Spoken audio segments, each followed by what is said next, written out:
Good afternoon, good morning, good evening, wherever you are, and welcome to your first day of class.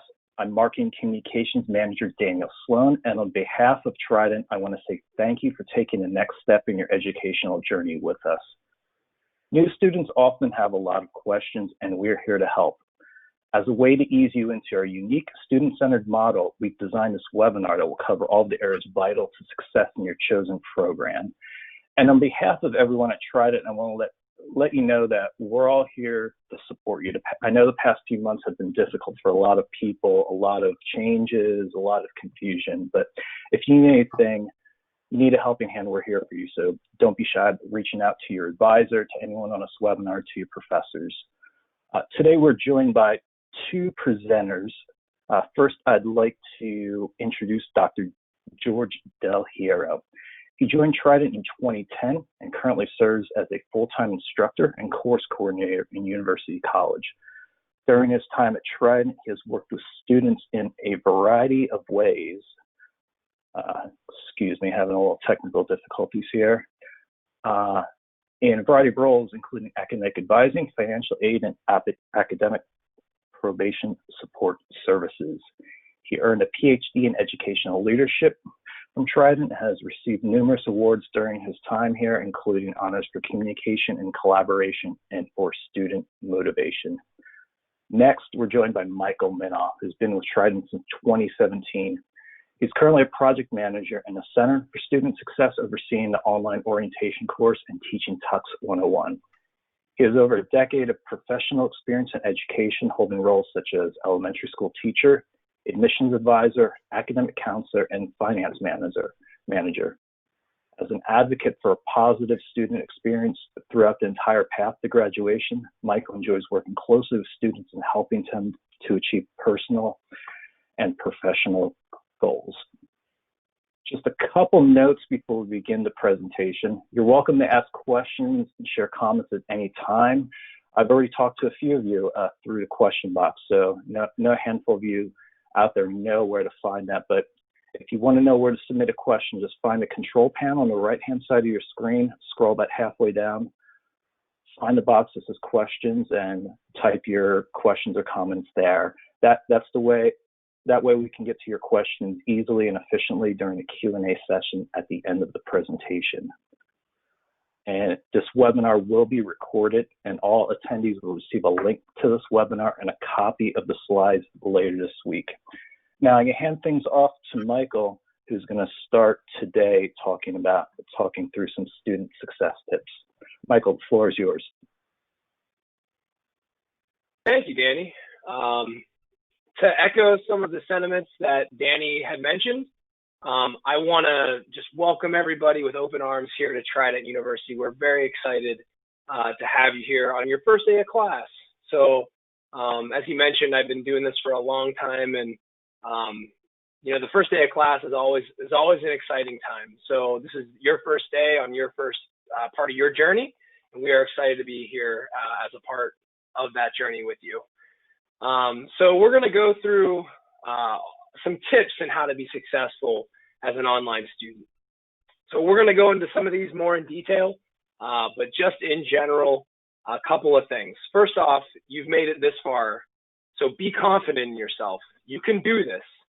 We have lots of resources here to help you whenever you do have questions, but you need to ask those questions if you're having troubles. We want to make sure that we can help you.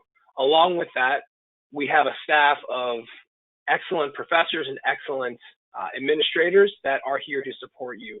So when you have those questions or you're just not sure about something, reach out. I want to make sure that you know that you have people here on the other end that are real people that want to make sure that you get the answers to your questions. When you're in the classroom, get to know your fellow classmates. So that's an easy thing. Your professors are your biggest resource for the material that you're learning, but then make it more of a community by getting to know your peers inside that classroom. Those bonds can last you even in the online world after you graduate. It really is a strong thing. Time management, which we're gonna talk about a little bit more in detail. To me, that is the bread and butter of success as an online student. And then you want to make sure that you're speaking with your success advisor to talk through your academic planning. We want to know when you want to graduate and what your plans are, so we can keep you on track. And with everything, have fun. This is not just serious education. You're going to find things in every class that you're going to see interesting, and make sure you're engaging in ways that are still enjoyable to you. So it's not, you do a better job if you're having fun with things. I'm a firm believer of that. So find the silver lining in everything. So let's talk a little bit more in detail on some of these topics. So like I had mentioned earlier, time management is, to me, the secret sauce of being successful as an online student. I had just recently myself finished a program. I am a success advisor, so I'm an academic advisor here. I manage the orientation class here. I'm a father of 2 young boys, so I wear lots of different hats. I'm sure all of you have similar situations where you have many different roles that you need to play. So time management is a key component to being successful as an online student. I cannot emphasize that enough. A couple of things that you can do to help maximize your success. Develop your own time management plan. For me, whenever I was a student online and I was working full time, I had my class where I went to school, which was online, every Saturday morning, and I think it was Wednesday night, whenever I was doing my MBA.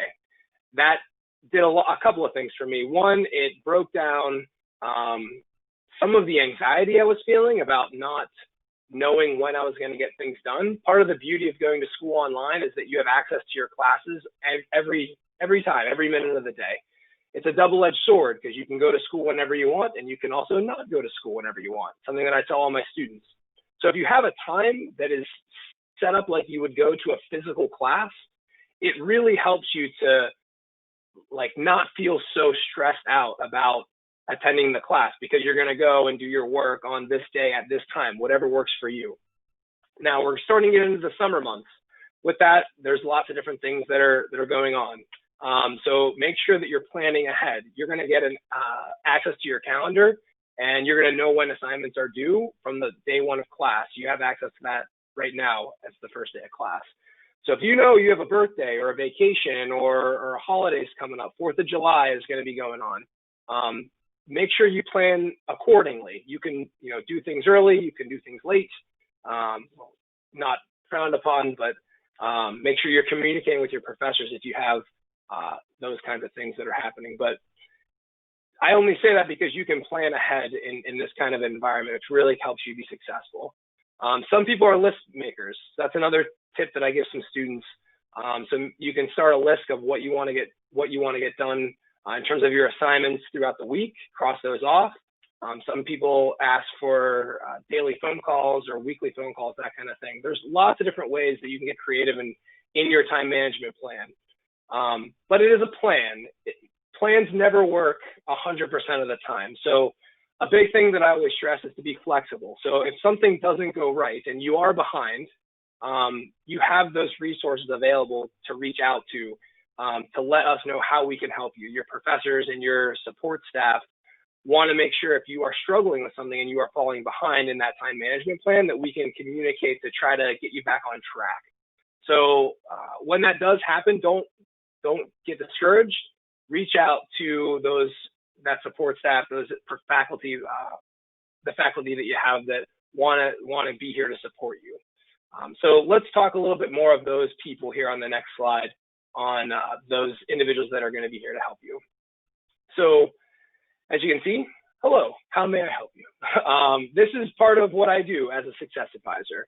I'm an academic advisor, so I will go through a lot of course planning, but many of you have already met your admissions advisor. You also have a finance advisor that will talk through any finance questions. You also have a success advisor. That's your third piece of the puzzle of your team of support personnel behind the phones to help you with any questions that you have. So your success advisor, your admissions advisor, is someone that kind of gets you on board with a lot of the front end things to make sure that you're applied and you're set up for classes on day 1 like you are today. And then you're going to move to your success advisor. They're going to be with you through the rest of your time frame here.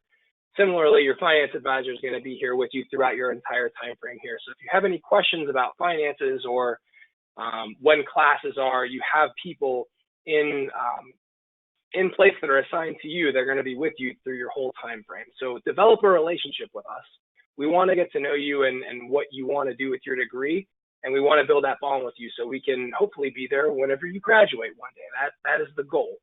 Along with your support staff, you have professors. So they are the specialists of the class that you're in.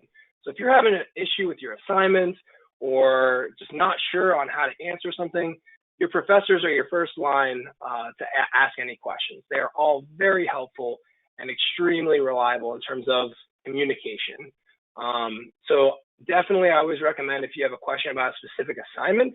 A lot of my students will ask me. I have a background in English. If someone asks me a statistic question, I'm going to point them in the direction of their faculty member.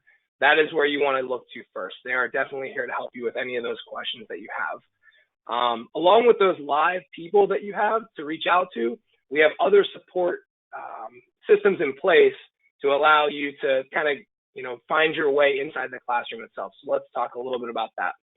So when you access your portal and you log in, you're going to see, before you even get into your classes, a menu bar at the top of your screen. It's going to have a lot of different options. One of those options is, as you can see on your screen here, My Resources. So these are a couple different resources that we have found that students struggle with generally in classes. So we want to make sure we get that extra support that you can access on your own 24/7 if you do have issues. So a couple of writing things that students struggle with. You have some support right here. There's a writing workshop that you can get help with papers. You also can check the writing style guide for any sort of APA formatting, which is all your paper is going to need to be submitted in that form whenever you're going through your classes. We'll get a little bit more into that when Dr. Del Hierro will talk about some writing tips, but those are two great resources that you can access at any time if you're having issues with papers. Math is a whole nother issue. This is something that I would look to myself. So Math 95 is kind of like a stepping stone support system if you want to kind of check to see and gauge where you're at with your math skills. And Statistics 95 is similarly for statistics. So as part of generally in an undergraduate degree, most students are going to need to take a math course, at least one math course. So if you're not sure, it's been a while, I definitely recommend checking out these resources because you can kind of gauge where you're at and see what help you will need to get moving forward whenever you do have to take those classes, if you do have to take those classes. Along with this, there is some further support in specific classes: English 101, Math 101, Math 102, BHS 220, Operations Management 300, Finance 301, Tux 101, and 301. That you have access to something called tutor.com. So this is accessed inside of the class, those specific classrooms itself. Underneath, as you can see on your screen here, under More, and there's free tutoring will show up in those classes. So Math 101 is, college algebra. It's basic college math. It's the first math class that you would take. So as a math or as an English guy, that would be something that I would access because I would need some sort of additional help inside of that. So you'll get live tutoring, and you can kind of set up an appointment with that website to get that additional support if it is something that you need. So it's a great resource. I definitely recommend it if it's something that you are struggling with. It's just an additional resource that we have built into the classroom there. Along with those resources, there is something that I think is very beneficial to students who have not been in classes for a while. You got to kind of dust off the cobwebs a little bit. And that's the orientation. So one of my roles here is the orientation facilitator at Trident. So I go through and I'll answer questions or posts to everybody inside of the orientation, which is a great way to kind of gauge where everyone's at. This is a mock classroom. So this is something that is very passionate to me just because I have that role. But if you have not been in there, I highly recommend it. Like I said, it's a mock classroom. It will go through and you will be able to basically practice your class. It's set up the exact same way that your classes that you're starting today are. You'll do an introduction.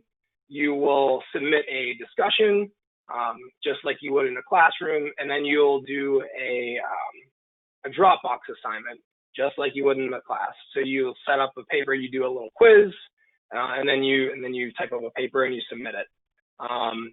Bonus knowledge, I guess, some inside baseball. That assignment is the second assignment in your, as an SLP, if you're taking Tux 101 or Tux 301. So if you've already been in the orientation and you've done Module 5's work, you've already done one of your assignments for your Tux 101 or Tux 301 class. So you already have something done, which is great. If not, you can go back in there and do it now. You can do it in your class if that's your first class that you're going to start. Along with that, the orientation does walk through a lot of the other resources a little bit more in detail. So some of the technical requirements that you'll need to be successful as a student. If you don't have Microsoft Office, there is instructions on how to download the free Office suite that you get as a student. And then all sorts of information about who we are and how we differentiate ourselves from some other schools as an online university. Things that we're proud of and things that we want to share with you because we want you to know that we have strong backbone and a strong moral compass in terms of like how we're going with Trident. So something that we're very passionate about, something that we're very proud of. So if you haven't been in there, I definitely recommend it. So moving on to the next slide, we've talked about some time management. We've talked about your support staff and resources. So now what do you do? What are your first steps? So today's the first day of class. Log into that class. It sounds silly, but some people put it off. You're on this webinar right now because you are engaged. Jump off this webinar as soon as it's done and go into your class if you haven't already. Introduce yourself. Be the first student to post something in the discussion or post something in the introduction. You don't need to wait for people to do that. You can be that first person that's going to build that community inside of your class. Make sure you look through your syllabus. You can see your calendar so you can make sure you can start setting up that time management plan. And then you can introduce yourself to your advisors and your professors. So those are the things that I would do today once this webinar is done. That way you're already, getting the ball rolling and you're moving forward in the right direction in your course. So let's summarize everything that we just kind of talked about here in this last slide. So again, you want to review your course. So log into your class, make sure you see your syllabus, you know what to do, what assignments and your expectations are as a student. Create that time management plan. I cannot stress how important that is to be successful as a student. And in the online world, a lot of this is putting that time in that you create yourself. So you need to make sure that you build that in there. Make sure you complete all your assignments, including your discussions, which we want you to do, obviously. Get to know your professors and your advisors and your peers in your class. Definitely something that you want to make sure you're doing just to stay engaged in your course. Participate in your first module's discussion by Wednesday. That way you're already done with one assignment in terms of your initial thread and your post. So as a student, part of your responsibility is to do discussion questions every couple weeks. You need to reply to peers on those discussions. So if you are posting your thread by Wednesday, you're giving yourself some time to reply to your peers and then also stay engaged in that class. And be proactive. So if you have an issue with something, I cannot stress enough, there are real people behind these phones that you're talking to that want to make sure that you have the support and that are here to help you. So let us know how we can help you. We are very excited that you're here. Again, I want to welcome you to Trident. It is a very exciting time as your first day of class. If you need anything, as I mentioned, I'm the orientation facilitator. You have my contact information as the facilitator in that class. Please reach out to me if you have a question. I'm happy to help. But with that, I'm going to turn it over to Dr. Del Hierro. He's going to talk about some of the writing tips in the online world. Dr. Del Hierro? All right, thanks, Michael. And I just want to take the opportunity to welcome you as well. I know that these are some crazy times. It's an understatement to even say that on so many different levels, but our hearts, our prayers are going out to you and all of our love to you. Today's the day you enter into the Trident family, and so we're just thrilled to have you with us. One of the concerns of many students is academic writing. I mean, we have a case-based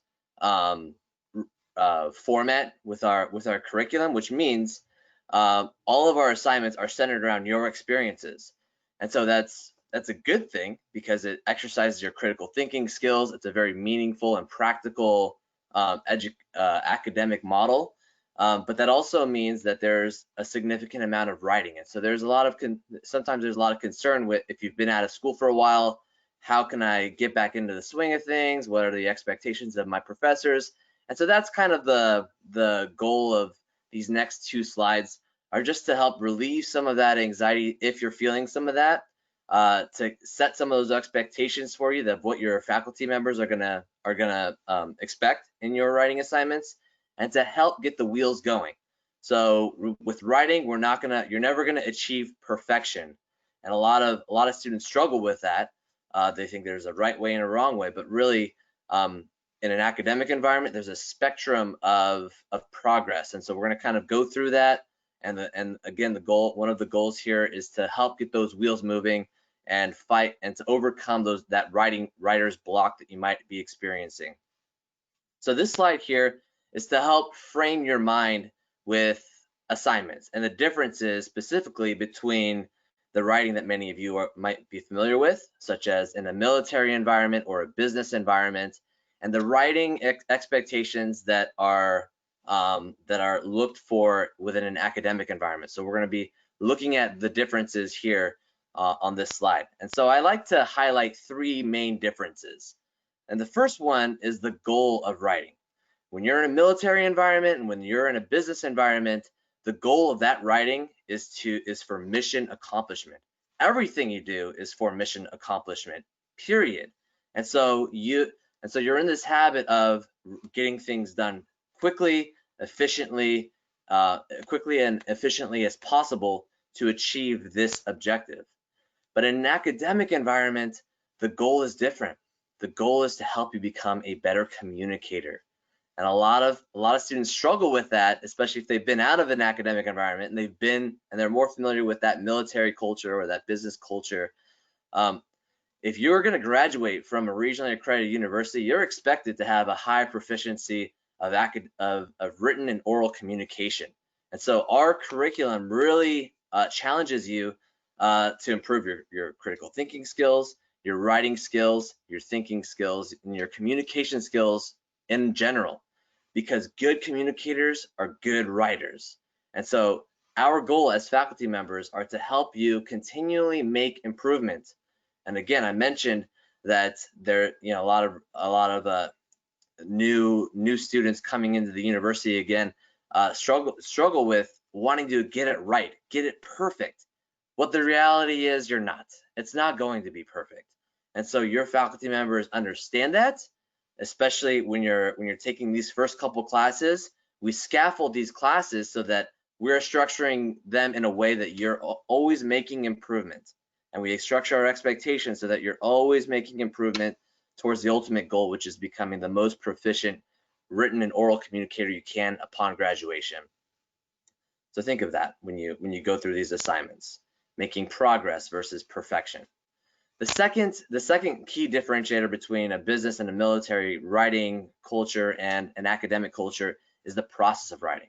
Now, when you're in those non-academic environments, you're often in a place where you're having multi-authored documents, which means your commanding officer tells you to write something, you write it up, you pass it off to him, he edits it and adds things, he passes it off to his supervisor, and then she makes some more edits and then passes it off. And by the end, there's 2 or 3 people who have touched the document, edited it for a decision to be made, and an objective to be accomplished.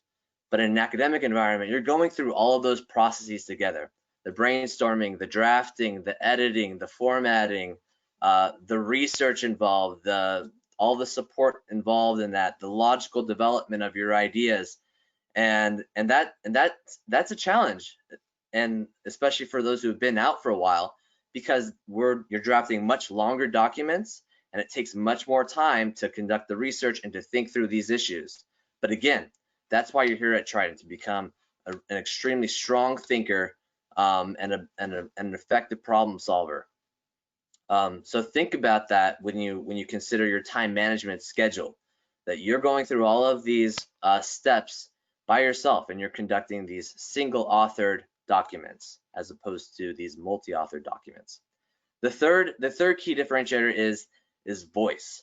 Now, when you're in a military environment and a business environment, I don't know if you've noticed, but the military is big on uniforms. So you're looking the same, you're talking the same, you're acting the same, and a lot of that is actually, a lot of those expectations are found in a business environment as well. So you're big on uniformity, but in an academic environment, too much uniformity in your writing leaves you at risk to violate academic integrity issues such as plagiarism. So if we're giving you an assignment, don't just copy and paste or strip ideas from a document because it's in the background resource and you found it and slice it in there in your essay. We're really looking for your independent understanding of these concepts. So make use of summarizing and paraphrasing these ideas in your own words, because that is what your professor is going to be looking for. We're going to be looking for your independent understanding of these concepts and application of these concepts to real life scenarios and practices. That's a pillar of our academic learning model, and I think it's important for us to explain that up front. So those are the three key differences between what you might be used to within a military organization or a business culture, those writing expectations, and what you'll find here within any kind of academic institution. The next slide is meant for just to get the wheels going if you're ever facing some writer's block. And so there's a number of bullet points here. All of these slides are going to be emailed to you along with the survey. So fill out that survey. Let us know what we're doing good, what else you want to see. But you can always reference this slide, and then also make use of the writing resources underneath our resources tab that Michael pointed you to. That is much more thorough than what you'll see here. This slide is not meant to be exhaustive, and every instructor is going to have their own personal opinion on this. But I will say that this is a great place to start if you're hitting a wall and you need to get through that wall. So if you've been out of an academic environment for a while, a school environment, your essays are going to be basically have three main components, three main parts. You have the introduction, you have your body, and your conclusion. And with your introduction, we're looking for a thesis statement and an introduction to all of the questions that you're going to answer. So every assignment is going to have questions on that you're going to have to answer. It's a great way of just saying, hey, your introduction, it's basically taking those questions and phrasing them in a way of saying this assignment is going to be talking about fill in the blank, answering the question. Basically, you're just going to be rephrasing that. The thesis statement, on the other hand, is basically the purpose of your assignment. So I always say, hey, reference the homepage of every module, and when you do that, there's going to be a section on there called learning objectives. That is the purpose of the assignment. That's what you're supposed to be learning. It's actually a great, and they also make great thesis statements and to help you organize your thoughts, your goals around those main concepts. So if you have a learning objective that says apply this concept, a great thesis statement is the purpose of this assignment is to apply these concepts into a real life business scenario or something. So again, you're rephrasing them. As you move on and become a more experienced writer, you're going to have your own style, and this is going to start to become second nature to you. So the suggestions that I'm giving you are not, your instructors may have different opinions for you, but I can tell you what, it's a great place to start, and you're going to, especially when we're operating with that goal of making continual improvement. Your body paragraphs are like slides within a PowerPoint presentation.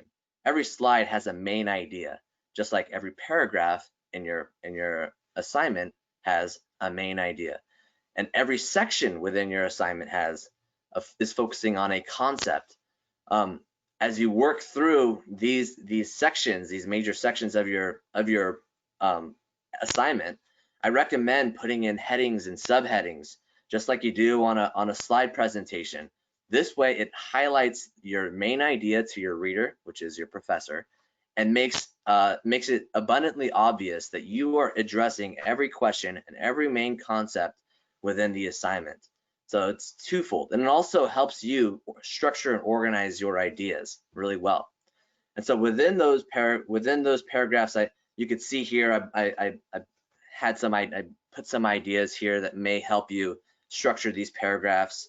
So for example, headings and subheadings. An appropriate paragraph length for me is about 4 to 7 sentences. Don't quote me on that, because no one's going to be going through your assignment and counting sentences for you, to make sure you're in that threshold. But I think it's a good gauge, because if you're falling below that 4-sentence mark, you might run into an issue of being too brief and not being thorough enough.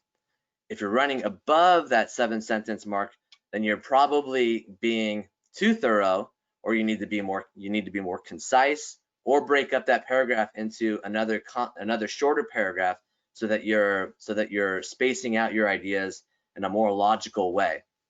So just to gauge for you, the 2 things that your instructors are looking for in terms of content are for you to be thorough and concise. So that's a challenge even for the most advanced writers. How can you be thorough enough to answer the question, but yet concise enough so that you're not rambling off into these different topics? Include in-text citations is a really important something that you should include. This helps you highlight the fact that you've done your research and that your opinions are not necessarily rooted in your experience, but they're grounded in the literature. They're grounded in your research, your objective research, and you're applying that in tandem with your experience to answer this question. So that's the thing. I mean, we're looking for not only your practical understanding of these concepts, but we're looking for you to grow in a way that you're taking yourself out of your own experience and conducting objective research and marrying those two to answer these questions. One way to do that is to provide proof for your opinions or for your conclusions rather. And the way you do that is through in-text citations. So again, there are resources underneath the TLC portal resources page to help you with those with in-text citations. And then a couple questions or a couple ideas for you to consider within your assignment is talk about if you're running into a roadblock of saying, oh, I don't know what else to say, I'm at 3 sentences and I already answered the question. One way for you to bulk that up and to really drive home the message, the main idea of the assignment, is to answer this question: how does this relate to your thesis statement? And you go back to that and the learning outcomes. So you go back to that module homepage, look at those learning outcomes, and then discuss how this applies to those learning outcomes. And that what that does is it just wraps everything up together in a nice bow and brings it back home to the main purpose of your assignment, which is your thesis statement, which is also the learning outcomes. And then if you're really struggling about what to do, how the logic of your opinion should go, this last bullet point here is basically content. So I always recommend, hey, define terms. I'm looking for you to understand the terms, define them, explain their application, explain the application of the term to whatever scenario is within the assignment, and then discuss why that concept is important to either the class or to the assignment or the main idea of the module. So discuss those 3 things. If you do that, you'll hit the 4 to 5, the 4 to 7 mark easy, which leaves you and which gives a nice tight assignment for your instructor to read through and check off all the boxes. And then finally, you got your conclusion statement. So your introduction is basically telling your reader what you're going to be talking about. Your conclusion paragraph is going to mirror that and tell your reader what they've already read. So nothing significant there, but it just wraps up everything in a nice bow. You're going to be hitting the main points again, as brief and as concise as possible, and then you can wrap it up and submit the assignment. So I hope that helps. Again, the idea was just to get the wheels going. If you're struggling with writing, if this is something new to you, But again, there are much more thorough resources for you within the TLC portal. And so at this point, I'm going to transition back to Daniel to talk about another key, very important resource, which is our career networking services here at Trident. So Daniel, I'm going to transition over to you. Great. Thank you, Dr. Del Hierro, and thank you for all that very useful information. I know that writing is a pain point for a lot of people coming in, but it's something that we've seen students time and time again come in with a lot of anxiety and leave feeling confident about. And if there's one great advocate when it comes to writing, you just heard from him. Just a few resources that are available sort of outside the classroom to help students, because we know that many of you out there are well into your careers. First, we want to tell you about Alumni Fire, which, despite its name, it's for any student, whether you're an alum or whether today's your first day at Trident. And it's a place where you can connect with other students, alumni, faculty, and staff. Great place to get advice on education, career, and more, and just to meet the people you're going to class with.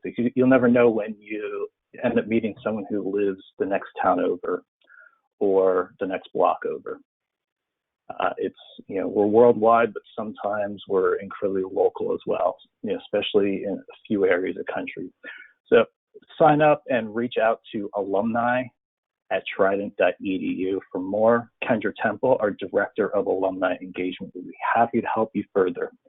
And next, I want to mention CareerBeam. This is a great source for career development resources. Say it's been a while since you've done a resume.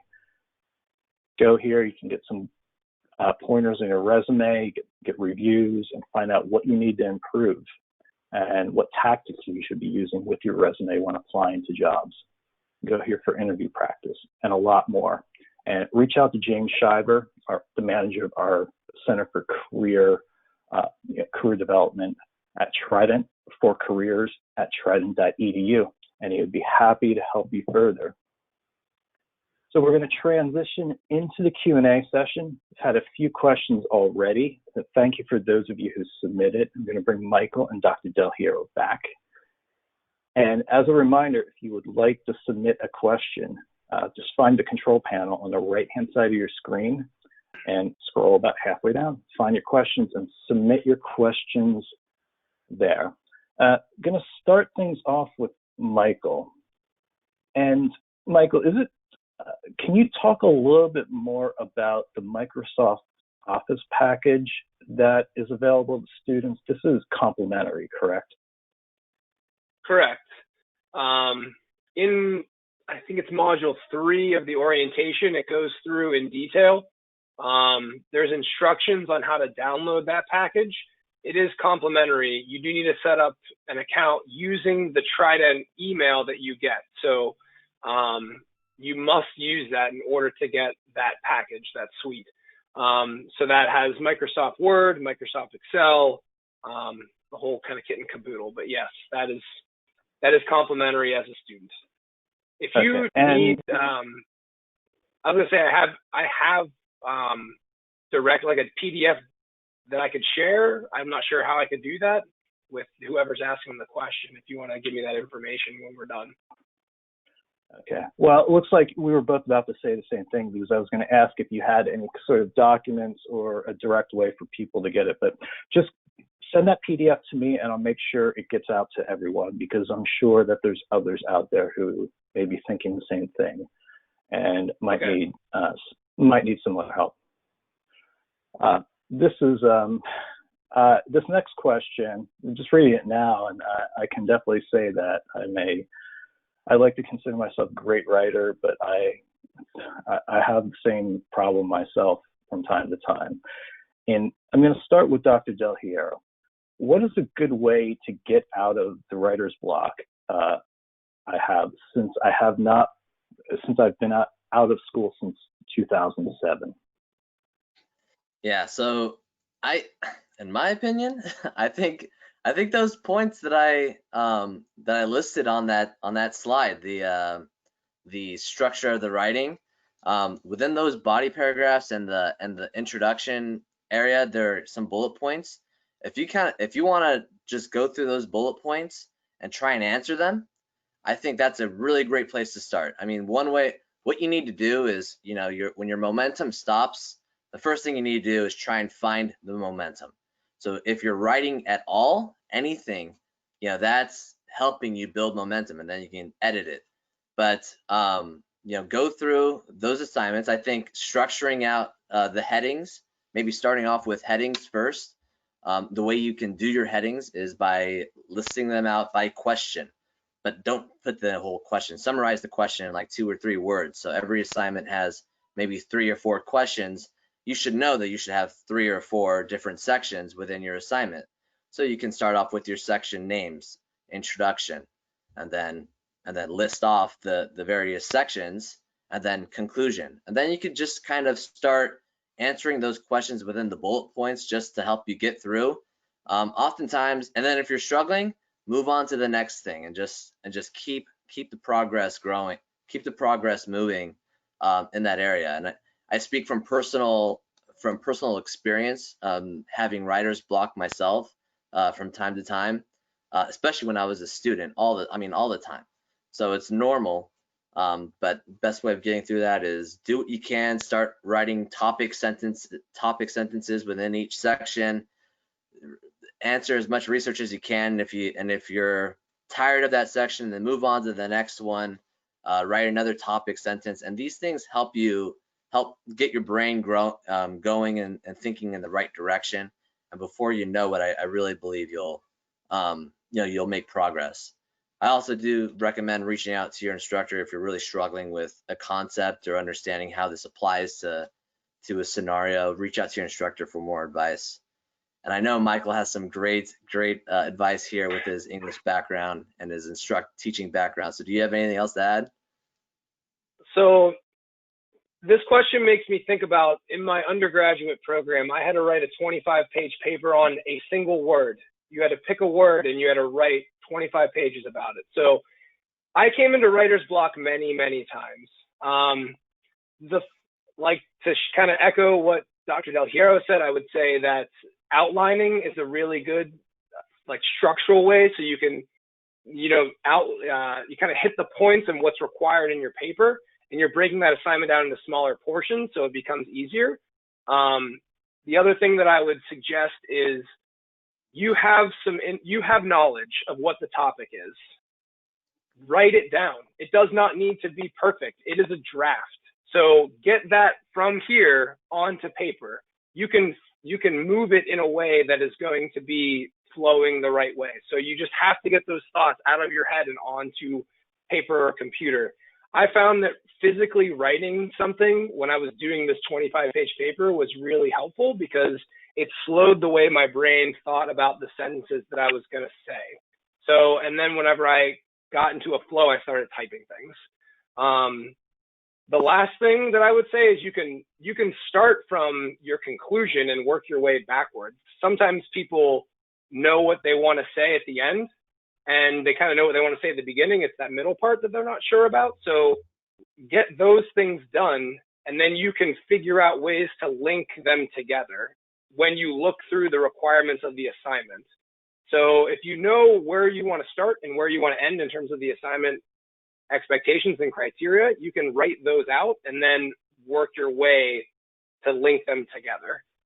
That would be my advice. Excellent. And I do want to add on this because I think that given the amount of writing I've done in my life is that going back to my undergrad years, I was going to school full time, I was working full time, and I had a lot of writing to do, and oftentimes I'd do it late at night, and it just didn't turn out that good. And over time, I realized that it's like, hey, all of my best writing is early in the morning. It's like, maybe I should just start doing all my writing early in the morning. And since then, most of my writing has been done early in the morning, over close to 20 years later. And I'll say this to the person who asked this question and to everyone out there, is that understand and know when you thrive. If you're a night owl, then focus your energies there. If you're a morning person, focus your energies there. There's nothing wrong with being a late night person. There's nothing wrong with being an early morning person. It's when your body thrives. And if that's when you're most creative and effective, that's probably when you're going to be able to crack the writer's block. And it's what's worked for me, and it's what's worked for a lot of people. So, understand your strengths and lean into them. Really lean into them. And sticking with writing, this is a very, I guess, insightful question. And we're going to start with Dr. Del Hierro on this one. Is that, can you talk a little bit more about summarizing and paraphrasing? Do those require citations? Yes, I would. Yes. So summarizing, and there are ways that you could include in-text citations with summarizing and paraphrasing. So absolutely, yes, they are put in-text citations. I would recommend that you do that frequently. I need to think a little bit more about this, but one of the stories that a student success advisor offered to kind of help her students that I heard, which I thought was a good way of doing it, was read the document, or read the section that you want to use, the ideas that you want to use from your research, and then stare at a wall or look at a wall and act like you're teaching that concept to the wall. And basically that helps you kind of summarize those ideas in your own words by trying to teach it to the wall or an imaginary person, and then put those on paper. So I thought that was a pretty good strategy. I'm going to defer to Michael right now, and while I think a little bit more about this, to see if he has any suggestions, and then if I have anything to add, I'll do that. It's definitely tricky because you want to make sure that you are giving credit when credit is due, just to have academic integrity, which we take very seriously. So I would err on the side of caution in terms of citations, because you never want to put down an idea that's not an original idea and not give it credit. At the same time, you don't want every single thing that you're writing to be a citation. So there's that balance that you got to find between using that summary or that paraphrase as something that is holding up your argument and supporting it, and then differentiating that with what you are trying to say. Because I will tell you this, there's not going to be a single assignment that you're going to go through that's going to say to summarize XYZ reading that you have to do. So you're going to have a reading that you're going to need to do, and you're going to need to bring that into your paper to support an idea that you have. So you want to make sure that you're giving that credit, but it's not going to be the bulk of the paper. Your thoughts and how you're making those summaries and those paraphrases, your supporting ideas, are exactly that. They are your supporting ideas. Your main idea is going to be yours, and then you're going to use those to back that up. But that's not going to be the bulk of the paper. And speaking from personal experience, I used to struggle with this quite a bit in my undergrad. And as I got better with writing, you start to take a small idea that you get from somewhere, and that becomes a giant idea in your own head, and you can really run away with it. So the more that you're going to do this academic writing, that you're going to go through your program, it's going to be easier. You may start with paraphrasing and summarizing a lot at the beginning, but you're going to have something click. I'm telling you, it's going to happen. And you're going to be able to take those small increments of those little paragraphs, and that is going to be a little paragraph on a big idea that you come up with, and you are writing your own your own ideas about it. I don't know if that answered the question, but I would go back to Dr. Del Hierro. Yeah, Michael brings up a great point. So again, this whole idea of citations and using research, it's a spectrum. So there's not little boxes that you do. I hope that when I said use citations often, you're not interpreting that as every sentence you put in there is a citation. A summarizing or a paraphrase could be 3 or 4 sentences. It could be an entire paragraph. It could be a couple paragraphs, but you're basically putting it in your own words. And at the end of the paragraph, put in a citation that says, hey, this is the conclusion, and here's the support for it. And then at the very end, you put in parentheses where this idea originated from or where it evolved from, so as a way of paraphrasing and to show and to prove to your instructor that you've done your research. It's, there's a, going off of a philosophical question, I probably should stay away from this, but there's this idea of saying no idea is original, and there's some truth to that, because we're always gathering ideas from others, and you can make it your own and you can add a little bit something more, but no idea is completely 100% original. We're always gathering ideas from something, some experience, and believe me, your experience has been researched before, it has been written about before, and so I think use that as fuel to say, hey, this is my experience, this is my conclusion. Look for the research that supports that, because I would put money, I would put the bank down that somewhere along the line someone has written about your experience or these concepts before. Daniel, do you have anything to add? This was a little belabored. Well, actually, maybe not belabored, because this is a very complex subject, but it reminds me of when you read academic research and at the end there's a conclusion that says further research is needed. And you should really view any paper in any paragraph as part of a spectrum, a continuous thing that builds off of things you've previously written, things that others have previously written, and it's a very large web that's coming together. So you're using other people's ideas, sourcing them properly, of course, to expand those ideas. And that's really what you're doing in this paper, is expanding those ideas. And by giving them proper credit and not just direct quotes, you're taking those ideas further. And that's really how you that, in my opinion, that's how you should be looking at it. Yeah. And one final note, again, this is not a deal breaker. This is something that you and many other students are struggling with, and professional writers struggle with. So don't expect to get it perfect. This should not be a reason for you to stop your assignment and sit on it for a couple days, and push through, do as best you can, and your instructor will guide you, because there is no one right way of doing this.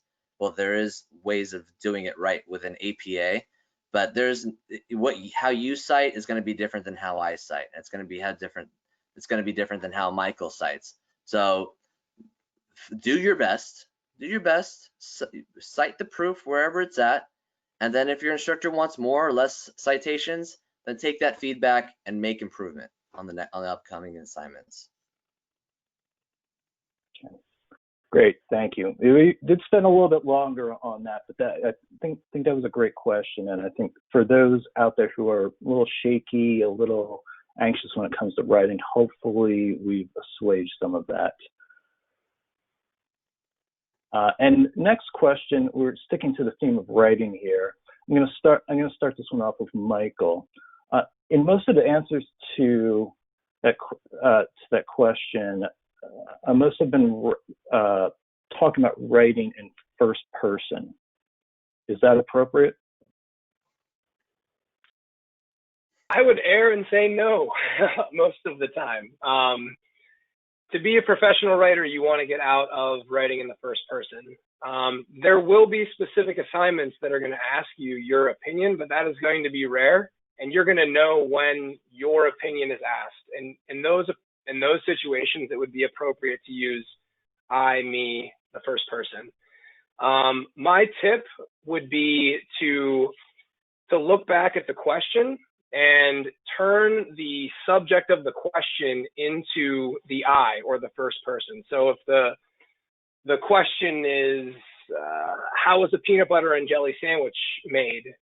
you could say, I take this and I take the peanut butter and I spread on the jelly, and or you could say a peanut butter and jelly sandwich is made by getting the peanut butter, taking the jelly out of the refrigerator. You can say everything that you need to say without I or me. You just need to take the subject matter of your question and what's asked and turn that into your I. And it's going to be really easy to get out of that habit of writing I or me. That would be my tip. Anything, Dr. Del Hierro? I love that tip. It's actually a common question that we get on these webinars, and Michael always delivers a slam dunk with that explanation. I would totally echo everything he said, and I would just challenge yourself to avoid those personal pronouns like I, you is a big one. We, those are just like my personal pet peeves, because I want the strongest opinions, in my opinion, are the most objective ones, are the ones that are objective, the ones that keep emotion out of it. I'm a very logical thinker. Many of your instructors will be logical thinkers. I mean, they're academics. They're kind of wired that way. So leave your emotion out of it. Try and be as objective as possible and not as biased as possible. So challenge yourself. You're not going to get it perfect. It's going to be an ongoing process. But one way you could sound objective is to do what Michael said and leave those personal pronouns out and use the object as the personal pronoun, and then use that evidence to support you. You may slip here and there. It's gonna be I guarantee you may have classes like your Tux classes or your English 102. There's a lot of creative writing in there about your personal experience and your opinions. But for the most part, almost every one of these other assignments, these classes, your core classes for sure, are going to be talking about these concepts. And so it is a rule. It's an APA rule, and we use APA format in these classes. It's an APA rule to avoid those personal pronouns. So do as best you can. And then again, if you have questions, reach out to your instructor. Period. Like, that's what your instructor is there for. But I think Michael delivered a slam dunk with that response. Yeah, and it may seem awkward at first, but in a module or two, that'll come to pass as well, and it'll seem natural. Next question. We're going to shift gears here a bit. Michael, how would you recommend that students contact fellow classmates? And I'm assuming, and there wasn't a stated purpose for this question, but I'm assuming it comes to the kind of natural reason most people want to do it, which is for networking. So inside the classroom, you're going to have access to, I think it's under communication inside the classroom itself, and it's going to have a class roster, a class list. So you can directly email another classmate inside the classroom. That would be my advice. And then if you want to try to connect further, that would be a conversation that you should start through your Trident email. That would be my advice. So if you feel comfortable, here's my cell phone number. Do you want to connect? I see that you put in your introduction that we both live in New Hampshire. Do you want to set up a time to go and study together, whatever it is? I would start it inside the classroom and make sure that both parties are comfortable, would be my biggest advice. So I would start inside the classroom with the Trident email, and you could direct message somebody that way. Anything that you'd want to add, Dr. Del Hierro? I think that was a great explanation. Yeah, nothing to add. Yeah, and like I mentioned a couple slides back, Alumni Fire is a really great place to do some of that networking, especially outside the classroom. And I'm in the process, if you look at your chat box, there is a direct link headed out to everyone in the audience right now. And just got a couple more questions to go through. We actually did get more than that, but this is one of the sessions where we just received more questions and we're able to handle during the Q&A, and we will follow up with you afterwards, those of you who we didn't get to. next question is for, I'm going to start with you, Michael. Being an active duty member in the military, what tips would you recommend for breaking that uniformed mentality? I'm assuming this goes with writing, I would think. Yeah, actually, and yeah, my mistake. I'm going to start this one off with Dr. Del Hierro, since this was a key theme in his presentation. Sorry about that. Well, first, I just would challenge you to, we don't want to break the mentality, because those experiences are extremely valuable to the classroom. They're valuable to not only yours, but probably a lot of others' identities. So, embrace that for what it is. As far as I think, even though we have that, you may have that uniform mentality in certain areas, you definitely are an independent thinker. And so I think continually just do your best to ground ideas in the research and summarize them in your own ideas, and then just be nice to yourself to say, hey, this is going to be, this is going to be a work in progress. I'm going to continue to make improvement. And honestly, I don't mind. I think I really need some more clarification on the question. But I don't think that's a problem. I just kind of I put it up there on the slide, the uniform slide, to help if anything, ease the anxiety that you may have, and to not over rely on quotations, because you don't want to sound too much like the author, or even if you're seeking help from a buddy of yours. Oftentimes I've seen that, and we're all about study groups. Believe you me, if you have them, do it. Social support is going to be a huge success factor in your process. But when you do use those study groups, it's not uncommon for me to see students that sound like each other, and sound a lot like the author. So do your best to put things in your own words. That's really where I came from with that bullet point, and that's my best suggestion. I hope that helps. I'm sorry. I would add, so I used to teach Tux 101, one of the classes many of you may be starting now. And what I would find is that I wouldn't hear enough of why. I got a lot of answering of questions, which, thinking back to what Dr. Del Hierro was saying, in that mentality, you business, here's the information you need to know. That's great. We want to know that too. Why? Why are we doing this? So I used to challenge a lot of my students to explain to me, I definitely appreciate your opinion, but why, where did you get that? Like, how did you get to that point? So if you can explain, like taking it back to basics of who, what, where, when, why, explain those things. To me, it kind of breaks things out a little bit easier. It's a little more complicated than that, but it's going to start to differentiate you from maybe that here's the answer and this is the answer. You're going to start to support yourself a little bit more with your thoughts. That would be my addition to you. Yeah, I mean, I've ran into students who say, look, you asked me a question and they copied and pasted the answer from a textbook and said, look, you asked me the question, here's the answer. And in some offices, that's exactly what your commanding officer is asking you. Give me the answer. What better, this is right. It's coming from the researcher. But it's a different environment here, being in an academic environment, and we're looking for your own independent thoughts and ideas.